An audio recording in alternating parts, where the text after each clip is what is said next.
네, 주안의 만나 2월 20일 토요일 묵상을 함께 나누도록 하겠습니다. 오늘 말씀은 누가복음 16장 14절에서 31절 말씀으로요. 부자와 나사로라고 하는 제목으로 함께 묵상을 나누도록 하겠습니다. 오늘 본문은 우리가 잘 아는 부자와 거지 나사로의 이야기입니다.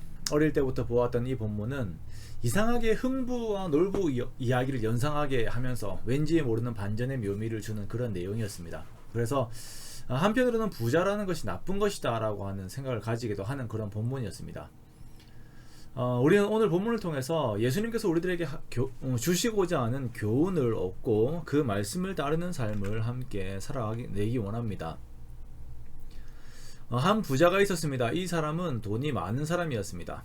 이 부자는 지난번에 함께 나누던 곳간을 지으면서 관리하는 그 부자와는 조금 다른 삶을 살고 있습니다. 이 사람은 향락을 즐기면서 사는 사람이에요. 자색옷과 고운 베옷을 입고 날마다 호화롭게 즐기면서 살아가는 사람입니다. 그리고 이 사람의 대문 앞에는 한 거지가 있는데요. 이름은 나사로입니다. 이 거지는 부자의 상에서 떨어지는 것으로 연명하려고 합니다. 얼마나 상태가 안 좋았던지 개들이 와서 그 헌대를 핫을 정도로 엉망이었습니다. 발음이 안 되네요.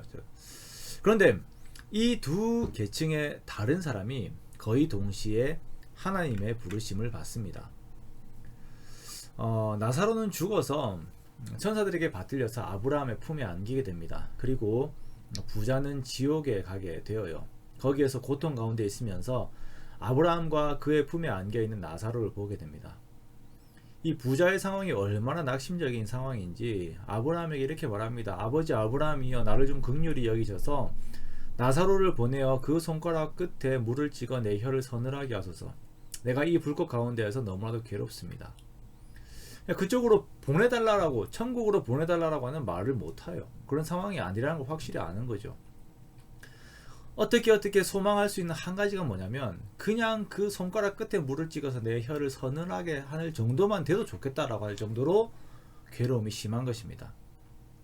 그러자 아브라함이 말합니다. 너는 살았을 때 좋은 것을 받았고 나사로는 고난을 받았으니 이것을 기억하라.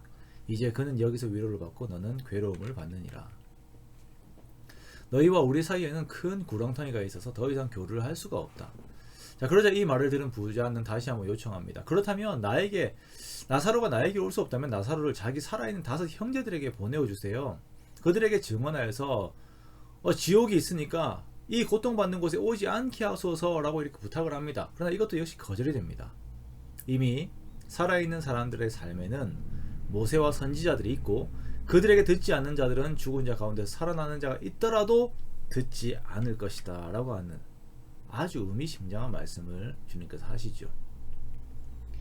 자, 이 비유는 부자는 악하고 가난한 자는 불쌍히 여김을 받는다라고 말하는 그런 것이 아닙니다. 아브라함은요, 그의 생전에 부유한 자였습니다. 자, 그렇다면 예수님께서는 무엇을 말씀하시는 것입니까? 재물이 이들의 영혼을 구원하지 못한다는 것입니다. 재물이 이들의 영혼을 구원하지 못한다. 재물이 하나도 없는 나사로가 구원을 받았다라고 하는 것은 인간이 삶을 살면서 정말 추구해야 하는 것이 재물이 아니라 하나님이라는 것을 말씀하시는 것이에요. 이 이야기의 대상이 되는 바리새인들은 입으로는 하나님을 말합니다. 입으로는 이 부자처럼 아브라함을 자기 신들의 아버지라고 부릅니다. 그러나 이들의 삶은 그렇지 않아요. 이들은 재물로 천국을 얻으려고 하지 않습니다. 그리스도인들의 삶은 재물로 다른 사람을 유익하게 하는 삶을 살아야 합니다. 말씀을 따라 재물로 가난한 자들을 돌보아야 합니다. 이것이 정말 어려워요. 하나님과 재물을 동시에 섬기는 것이 이만큼이나 어려운 건 안 되는 것이에요. 재물은 반드시 하나님 아래에 두고 재물을 가지고 어떻게 하나님을 유익되게 할 것인가, 이 재물을 가지고 어떻게 사람들을 사랑할까라고 하는 그 삶을 살아가야 되는데 이것이 참 어렵다라는 것입니다. 그러나 성경은 분명히 경고하고 있습니다. 정말 참된 구원받은 그리스도인들은 주님의 말씀을 따라서 자신의 재물로 다른 사람에게 유익되게 하는 삶을 살아간다라는 것이에요. 그런 마음이 전혀 없다면 우리는 우리 자신들을 돌아보아야 합니다. 내 마음에 받는 것보다 주고자 하는 마음이 더 크지 않다면, 그렇다면 우리는 스스로를 돌아보아야 합니다. 오순절 성령 이후로 주님 앞에 회개한 자들이 가장 먼저 그들에게 나타난 그 삶의 표현이 사랑의 표현이었어요. 자신의 재물을 나누고 다른 사람을 위하는 삶을 살고, 또한 구제하는 일들을 함께 이루었습니다. 사랑을 이루었죠.